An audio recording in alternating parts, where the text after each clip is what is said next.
خب ببینید برادرای عزیز، پدر و مادران، خواهران، برادران، اونهایی که ما رو میبینن، تماشا میکنن و باید همین رو دونیم که امروز خب کنستیتوسیون جمهوری تویستان خب قانون‌های عمل کننده، ولایت قانون در عموما همین قلمرو کشور عزیز ما با پورا تامین است. لیکن متاسفانه بعضا اشخاصی هستند که به خاطر منفعت‌های شخصی و خب بعضی فکرهای تندروانه و عقیده‌های ناسالمشون میخوان جامعه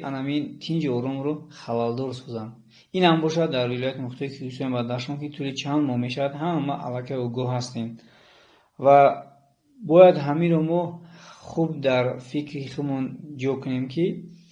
امروز دولت، حکومت، خب راهبریت عالی کشور به خاطر تامین امنیتی دولتی، ثبات کشور، خب آرامی هر یکی اویلادونی ما و ملت سرزمین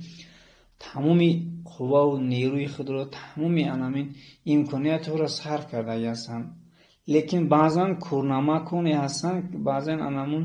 ناتوان بینانی هستند که به خاطر ناآرام کردن باز هم میگم جامعه